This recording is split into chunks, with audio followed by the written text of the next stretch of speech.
Aminata, à toi de jouer.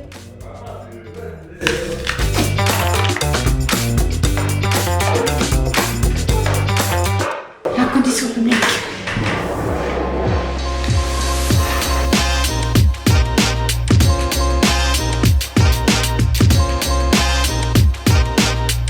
Bonjour, je m'appelle Aminata. On va aller voir des gens pour savoir s'ils connaissent la condition publique de Roubaix. On est des journalistes en herbe du centre social Sainte-Élisabeth. Et cette année, On va s'intéresser à travers la réalisation d'une série aux différents lieux culturelle installée dans notre ville, Roubaix.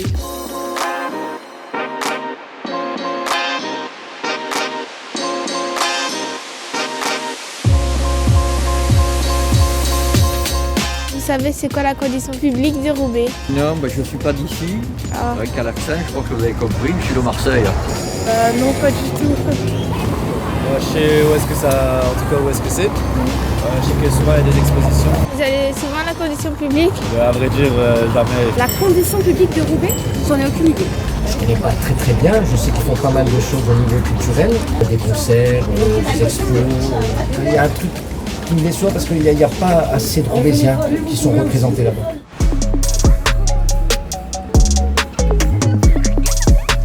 On est à la condition publique de Roubaix, on va aller voir ce que c'est.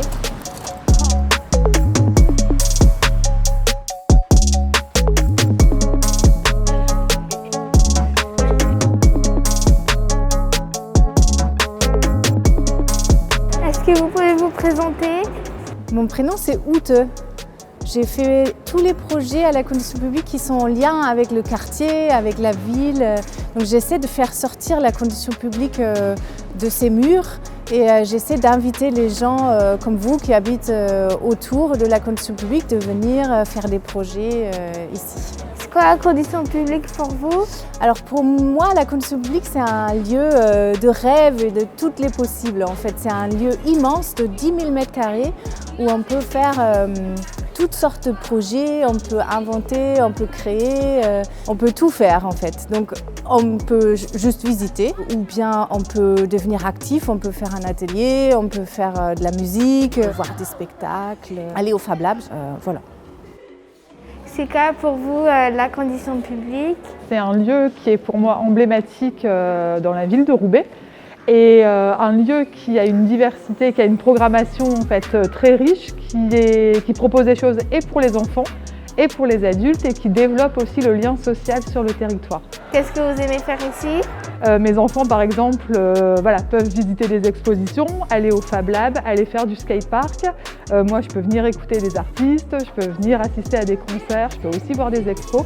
Donc c'est un lieu qui développe aussi les liens familiaux dans la famille, mais aussi intergénérationnels. Donc c'est très important.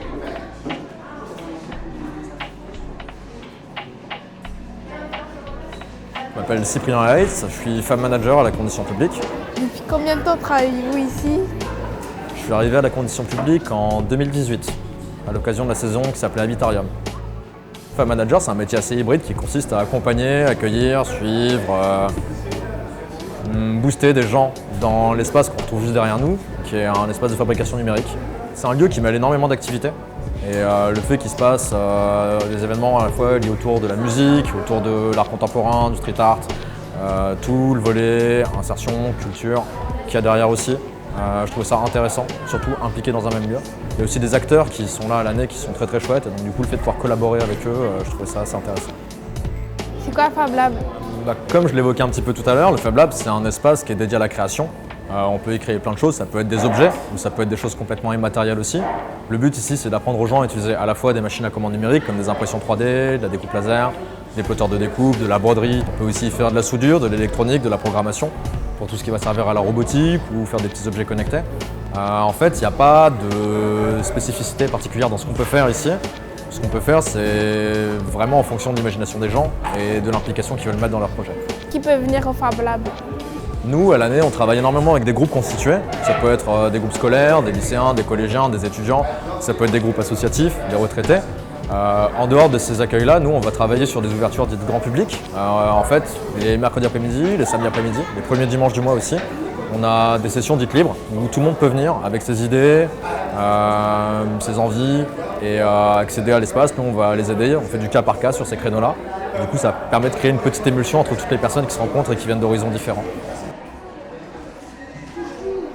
C'est un endroit où tu peux faire tout ce que tu veux. Je fais des imprimantes en 3D, je fais des dessins pour couper au bois. J'aime bien libérer mes idées, parler aux gens, être ami avec d'autres gens que je connais pas.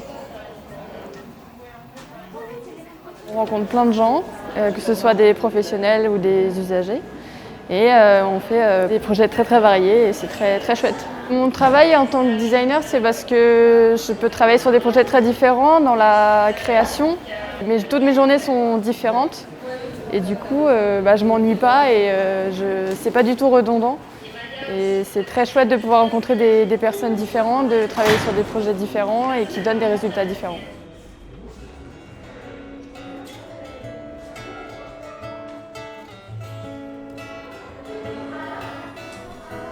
Et juste écoute. Je crois pas que là ils vont entendre. Attends.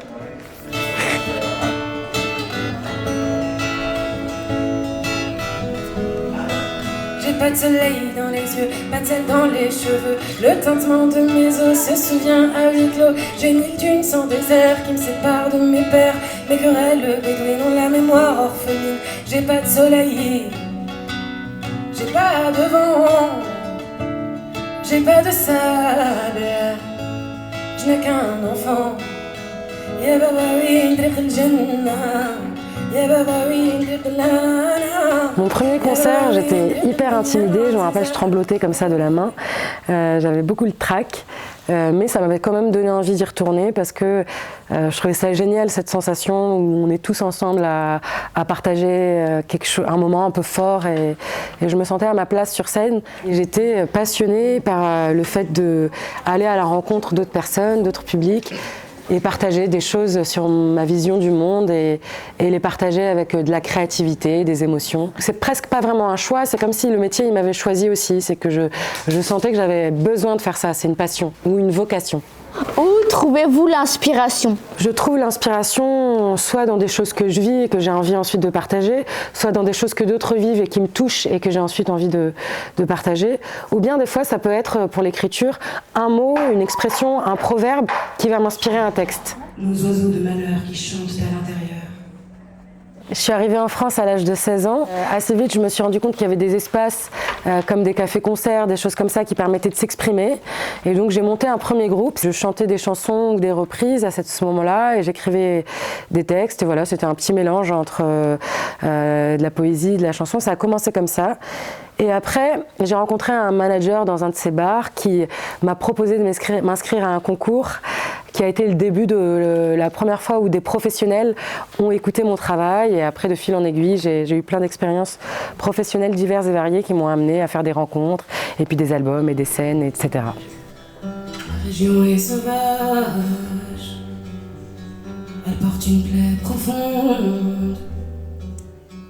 Parfois je rêve d'avoir une voix qui permette de faire bouger les choses au point d'apporter plus de paix partout.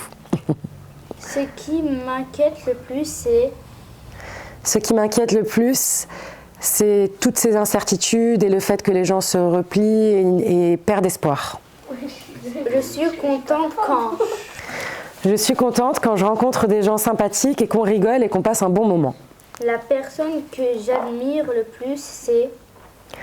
La personne que j'admire le plus, il y en a beaucoup. Là, je dirais comme ça une auteure que vous connaissez sûrement pas, mais que je vous invite à découvrir, qui s'appelle Bell Hooks, une afro-américaine qui a écrit beaucoup de choses sur les femmes, sur voilà, plein de gens qui m'inspirent. J'adore manger. Des gaufres. J'adore jouer à... Et de la harissa. J'adore jouer à... À la guitare.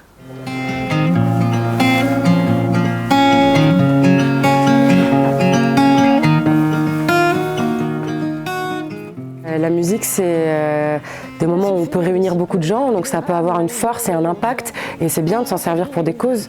La période la plus marquante à ce niveau-là, c'était pendant la Révolution tunisienne, et avec d'autres artistes de la scène tunisienne, on avait fait une chanson pour un peu marquer ce tournant, et c'était la première fois où toute la population allait pouvoir voter.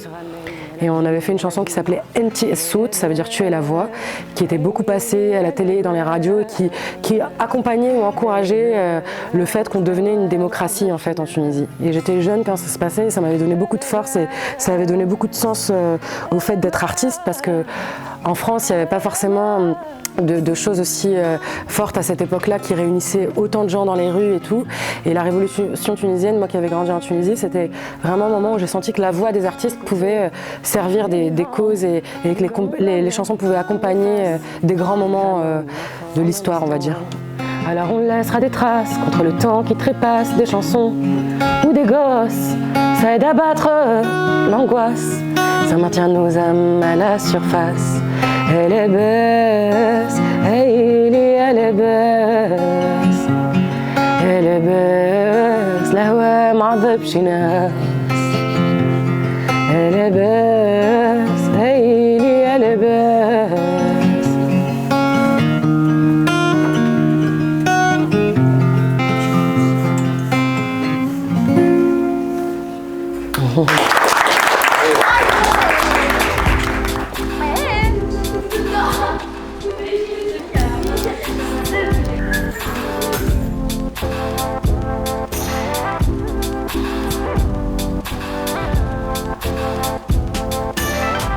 En ce moment, je parle de ma propre vie. Je raconte des histoires qui sont des histoires personnelles. Pouvez-vous vous présenter, s'il vous plaît? Je m'appelle Soko, mon vrai nom c'est Coralie Goutin. Je suis artiste pluridisciplinaire, résidente à la condition publique au laboratoire 136 depuis 5 ans. Ça veut dire quoi, pluridisciplinaire? Pluridisciplinaire, ça veut dire que je fais pas que des dessins ou je fais pas que de la peinture. Je fais ça, mais en plus, je fais plein d'autres choses. Donc là, je fais de la broderie, du textile, du volume, de la résine, plein de choses différentes. Comment avez-vous connu la condition publique? Alors, j'ai connu la condition publique en tant que visiteuse, quand je venais voir des expos il y a très longtemps. On m'a proposé de faire une exposition ici. Et du coup, j'avais pas de lieu de travail et mon galeriste à l'époque, qui m'avait donné le contact et qui avait trouvé le lieu. Et en fait, ils m'ont emmené ici. Et ils m'ont proposé de rester ici et de pouvoir préparer mon exposition pendant 4 mois. Donc en fait, je suis restée ici toute seule pendant 4 mois à préparer cette première exposition. Quel est votre passe-temps? En fait, j'ai pas de passe-temps. Passer le temps, c'est une notion que je connais pas. Et moi, j'ai une passion.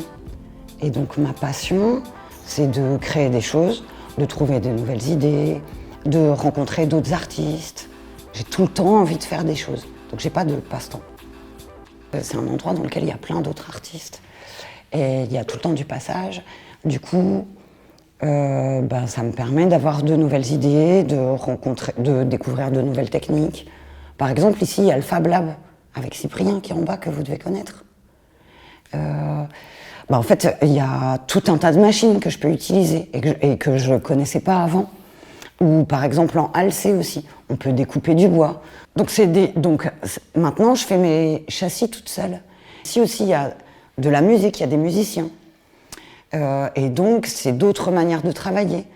On arrive à faire des discussions où on se comprend très bien entre, par exemple, musiciens et peintres, où on se donne des inspirations, voilà. On s'apprend des choses les uns aux autres. Puis il y a aussi du public, et c'est intéressant d'avoir du public qui vient, d'avoir le regard des autres, ou alors parfois même carrément les questions comme vous que vous me posez, ça m'aide aussi, moi, des fois à prendre du recul et à me dire « Ah bah tiens, c'est vrai que tel truc, j'avais pas pensé que ça puisse être étonnant ». Il n'y a pas d'inconvénient à être ici, non. Il n'y a pas d'inconvénient. Le seul inconvénient qu'on a ici, c'est Roubaix qui a parfois une mauvaise image. Et du coup, si on veut faire une exposition, on sait que les gens de Lille, par exemple, vont pas forcément faire toujours l'effort de venir jusqu'à Roubaix parce que c'est un petit peu loin et qu'il n'y a pas une super bonne image. Mais c'est en train de changer, donc c'est pas un inconvénient majeur. Donc pour moi, il n'y a pas d'inconvénient.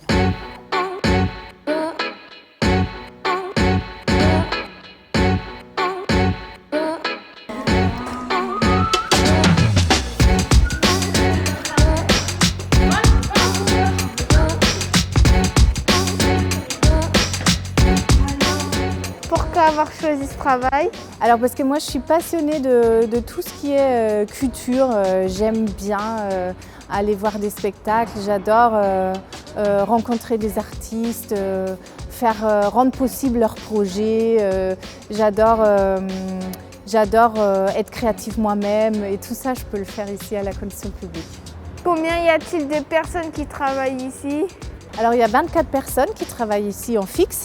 Et après, on a plein de techniciens et de constructeurs et des intervenants qui ne sont pas en fixe ici, mais auxquels on fait appel très régulièrement par exemple, pour monter le son, la lumière et tout ça dans la salle de spectacle. Et ça, c'est des gens qui viennent en plus des 24 qui sont là tout le temps, au fur et à mesure des projets qu'on a.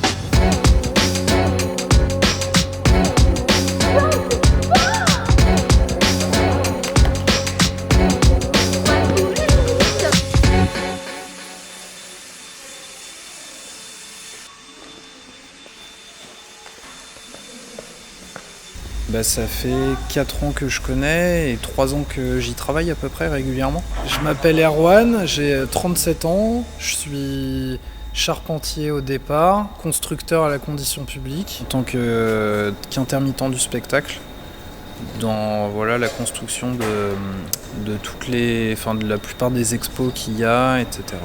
J'adore mon travail, ouais. Parce que je rencontre des gens d'abord. Que c'est souvent le travail du bois et que je suis charpentier au départ, donc on travaille avec des matériaux qui sont chouettes, que le lieu est génial, qu'il s'y passe plein de choses qui sont chouettes et que du coup c'est un chouette endroit pour venir bosser. Il y a un bon esprit positif, donc c'est cool. On travaille très souvent en collectif et c'est très rare qu'on travaille en solo en fait, parce que dans le boulot qu'on fait, il faut souvent porter des choses. Donc par le fait, il vaut mieux être deux que tout seul. Après, là, par exemple, je bricole autre chose, c'est pour moi, du coup, je suis tout seul. C'est ça qui est cool, c'est qu'à la condition publique, tu as pas mal de matériaux de récup. Et là, je vais construire une verrière pour chez moi. C'est une vieille fenêtre qui vient de portes qu'il y avait là, ici depuis des dizaines d'années, qui ont été réutilisées. Et là, je suis en train de la retaper. Voilà. Ça aussi, c'est dans l'esprit de la condition publique. C'est un lieu où je me sens comme à la maison, quoi. Je connais d'autres lieux comme la condition publique, mais plutôt sur Paris. Et je pense que c'est super important d'avoir un lieu comme ça, comme la condition publique. Après, ça pose pas mal de questions, notamment sur comment faire venir les gens qui connaissent pas le lieu, comment est-ce qu'on fait pour que les gens se sentent à l'aise aussi. Parce que ça m'est arrivé de venir devant la condition publique, de voir ce gros bâtiment et de pas oser rentrer parce que j'avais l'impression que j'avais rien à y faire. Et puis en fait, chaque jour je découvre de nouvelles initiatives et je me dis que le lieu est chouette. Mais du coup c'est important, mais c'est pas si facile que ça de s'intégrer dans un quartier. Et du coup il y a plein de travail à faire sur le lien avec les habitants, etc.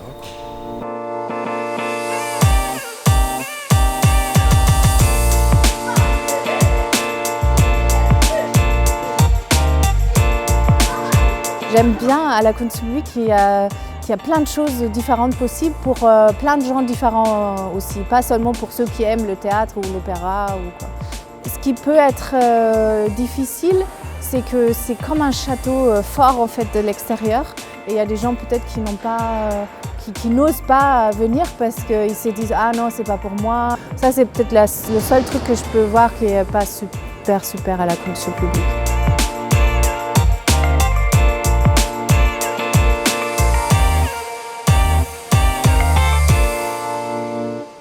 Moi, ce que j'aime avec la trottinette, c'est parce qu'en fait, avec la trottinette, on peut faire des figures, c'est en fer. On peut faire des dérapages, ça s'arrête jamais. à part si on freine. Qu'est-ce que tu vas faire ici? Moi ici, je viens jouer avec mes frères et tout. Et des fois, je fais des ateliers. Moi, ce que j'aime ici, c'est faire les impressions 3D et le skatepark. Ici, il y a plein de trucs pour jouer.